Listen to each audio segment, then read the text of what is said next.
All right, listeners, ready to dive into the world of power cruisers. Always. What do we got? It's the Suzuki M109R.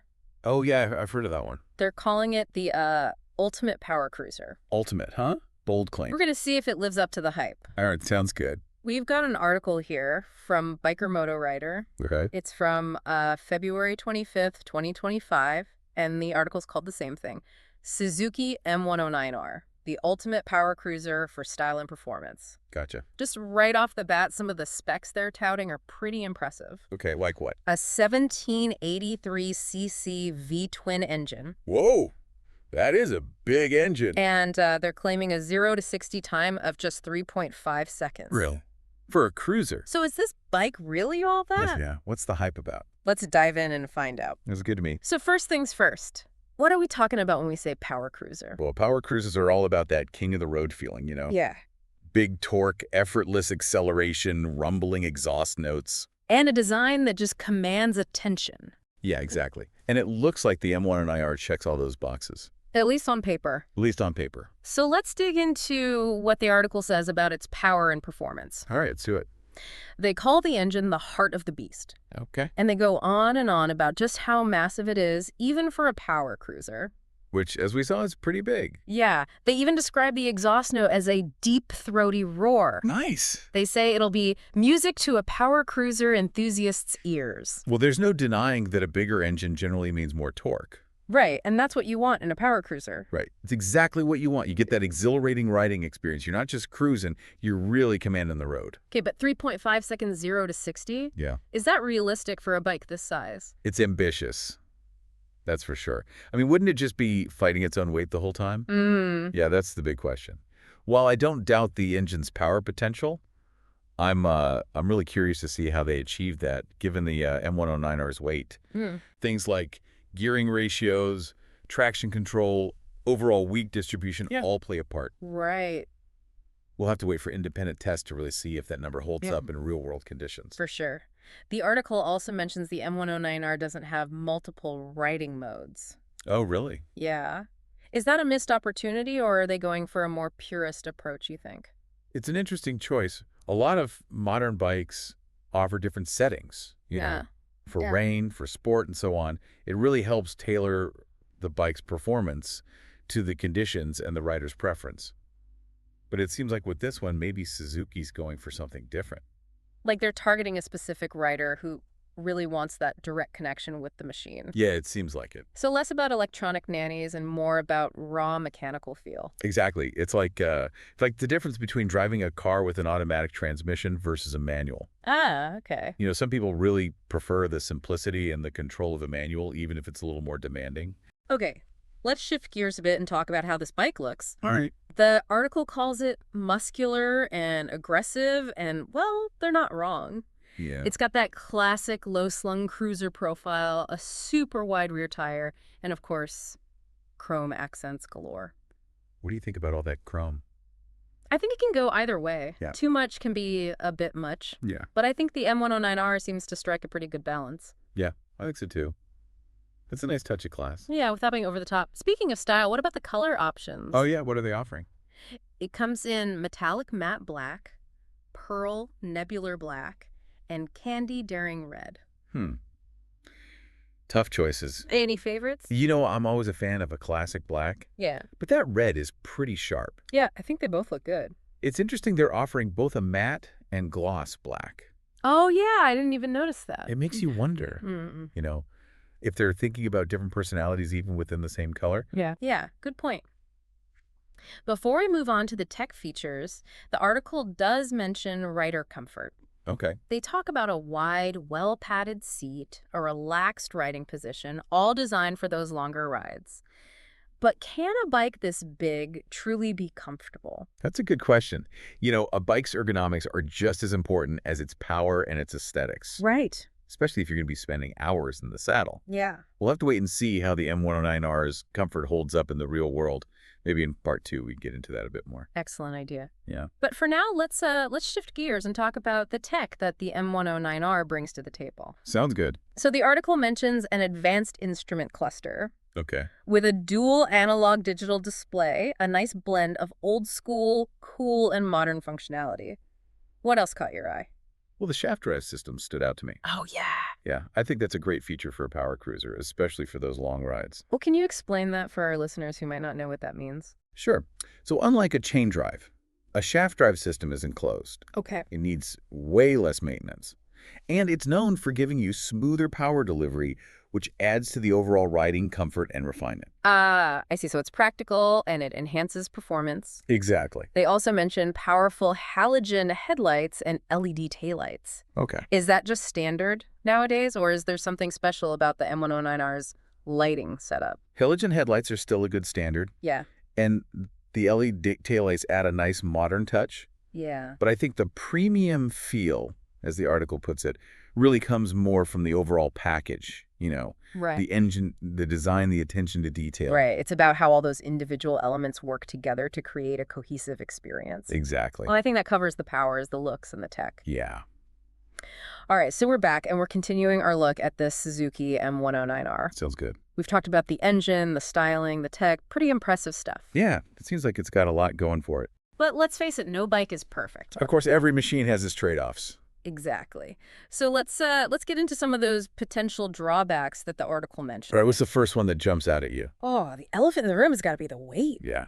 This thing is a beast. How heavy we're talking? Over 700 pounds. Wow, that's hefty. Yeah, that's a lot of metal to wrangle. Yeah, especially for less experienced riders. Right, I imagine low-speed maneuvers and parking could get a little tricky. Absolutely. All right. But, on the other hand, all that weight can actually contribute to stability, especially at higher speeds. Oh, that's true. It's a trade-off. Yeah, makes sense. Okay, what about fuel efficiency? Yeah. The article mentions getting an average of 35 to 40 miles per gallon. Okay. Not exactly a sipper, is it? No. It's not going to win any eco awards, that's for sure. But, let's be real. Fuel efficiency isn't usually the top priority for power cruiser enthusiasts. Right. It's more about that thrill of the ride, the power, feel the sound. Yeah, exactly. It's about enjoying the journey. Yeah. Oh. Okay, so what about storage? The article didn't mention much about that. Yeah, and there's a reason for that. The M109R doesn't offer much in terms of built-in storage. Really? No saddlebags, no compartments, pretty bare bones. So not ideal for long trips then. Well, you'd have to pack light or get creative with luggage options. The article mentions aftermarket solutions, but that's always an extra cost. Right. All right, last but not least, the article points out the lack of riding modes. Right. Is that a deal breaker or just a personal preference thing? I think it depends on what you're looking for in a bike. Okay. Some riders really value having those electronic settings to fine-tune things like throttle response and traction control. Especially in different weather conditions. Yeah, exactly. But for others, it's not a big deal. Right. Some riders see it as a plus. So it goes back to that whole idea of a pure, unfiltered connection with the machine. Exactly. It's about feeling every nuance of the engine, responding to the road directly, and having that complete control. So, okay, we've covered the potential downsides. Weight, fuel efficiency, limited storage. No riding modes. Right. Does that mean the M109R is a bad bike? No, not at all. Okay, good. It just means it's not for everyone. Right. And that's okay. The motorcycle market is so diverse these days, There are bikes for every kind of rider and riding style. Right. It's great that riders have so many choices. Exactly. Not everyone needs a do-it-all bike. Some people just want that raw power and classic cruiser aesthetic. And for them, the M109R seems to pick a lot of boxes. For sure. Well, speaking of other bikes, the article does compare the M109R to some of its rivals, the Yamaha VMAX and the Harley-Davidson Fat Boy. Oh, yeah, those are some heavy hitters. So let's see how it stacks up against the competition. Starting with the VMAX, what are the key differences? Well, one of the big things the article highlights is the difference in torque. Okay. The M109R has a higher torque output than the VMAX, which means more grunt off the line and when you're accelerating at speed. Can you explain accelerating at speed for our listeners who might not be familiar with the lingo? Sure. It's often called roll-on acceleration. Okay. It's that ability to accelerate quickly without downshifting, Yeah. It's that surge of power when you twist the throttle at speed. Perfect. And power cruisers are known for their strong roll-on acceleration thanks to their torquey engines. Got it. So the M109R packs more punch in that regard. That's what the article claims. Okay, cool. The article also implies that the M109R might be a better value than the VMAX. Yeah, the VMAX is known for its high price tag. Right. It's packed with features, but all that tech comes at a premium. Yeah, for sure. Okay, so what about the Harley-Davidson Fat Boy? How does the M109R compare to that? Well, in that comparison, the article really emphasizes the horsepower difference. Okay. The M109R has a whopping 127 horsepower, while the Fat Boy comes in at 86. Wow, that's a pretty big difference. It's substantial. So it seems like the M109R is taking a more performance-oriented approach compared to the Fat Boy, which is, known for its classic styling and its more laid-back riding experience. Right. The Fat Boy is all about cruising and style. The M109R seems to want to add a bit more excitement to the mix. Yeah, it wants to have its cake and eat it, too. Exactly. The article even suggests that the M109R might handle better than the Fat Boy, Oh, really? thanks to its modern frame and its adjustable suspension. The Fat Boy is heavier and, it's known for being great on boulevards, but not so much for carving corners. Interesting. So it sounds like the M109R is trying to position itself as a more agile and powerful alternative to both the VMAX and the Fat Boy. That's the impression I got. All right, so we've covered the competition. Let's talk about practicality, pricing, and availability. Sounds good. The M109R is expected to start at $15,000 US. Okay. So that puts it in the premium cruiser category, but given all the specs, it could still be a good value. Yeah, potentially. What about the release date? When can people get their hands on one? The article says early 2025 for the official release, but they hint at pre-orders opening up later this year. Oh, nice. Sooner than we thought. Yeah, so if you're interested, keep your eyes peeled for those announcements. Will do. One last thing. The article specifically mentions that the M109R is targeted toward experienced riders. What do you think that says about the motorcycle market as a whole? I think it's a good sign that the market is becoming more and more specialized. Okay. Manufacturers are realizing that there isn't a one-size-fits-all approach to motorcycles anymore. Right, they're catering to niches. Exactly. They're creating bikes that are specifically designed for different types of riders and riding experiences, whether it's experienced riders, urban commuters, adventure seekers, Yeah. people who love classic styling. There's something for everyone. That's awesome. It gives riders more options to really find a bike that fits their style, their personality, and their priorities. Exactly. It's not about settling anymore. You can Right. find a bike that really speaks to you. Love that. So we've covered the good, the bad, and the competition. What are your final thoughts on this M109R? Well, I think it's a bold and exciting addition to the power cruiser segment. It's not trying to be everything to everyone, and I think that's refreshing. It knows what it is, and it's not afraid to embrace its strengths. Raw power, aggressive styling, and a focus on the riding experience. It's a bike for those who crave that visceral connection with the machine and aren't afraid to stand out from the crowd. Couldn't have said it better myself. It definitely gets people talking, that's for sure. I have a feeling this isn't the last we'll hear of the Suzuki M109R. All right, we're back for the final part of our deep dive on the Suzuki M109R. I'm ready when you are. So we've explored this bike pretty thoroughly. We've talked about its power, its style, its potential drawbacks, how it stacks up against the competition. Exactly. So now I want to kind of zoom out a little bit and think about, what this bike tells us about the motorcycle world in general. Okay, I like that. What are your thoughts? Well, it seems like there's a real shift happening in how motorcycles are being designed these days. Oh, for sure. Like, what do you see? Well, it feels like we're moving away from that jack-of-all-trades approach and really embracing specialization. Right. Bikes are becoming more and more tailored to specific types of riders and riding experiences. Yeah, it's like they're saying, this is who we are, take it or leave it. Yeah. And if it's not for you, there are plenty of other bikes out there that will be. Exactly. And I think that's a good thing for the motorcycle industry as a whole. I agree. It pushes manufacturers to be more creative, more innovative, to really focus on what makes each category of bike unique. Right. And it gives riders more choices to find the perfect bike for their needs. Yeah, it's not about settling anymore. You can find a bike that really matches your riding style, your personality, your priorities. Speaking of priorities, some people might argue that a big, heavy, fuel-thirsty cruiser like the M109R just isn't practical in today's world. Right. What do you think about that? Well, I mean, what does practical even mean? That's a good point. It depends who you ask. Yeah, for some people, practical means good gas mileage, lots of storage space, being able to use it for a variety of things.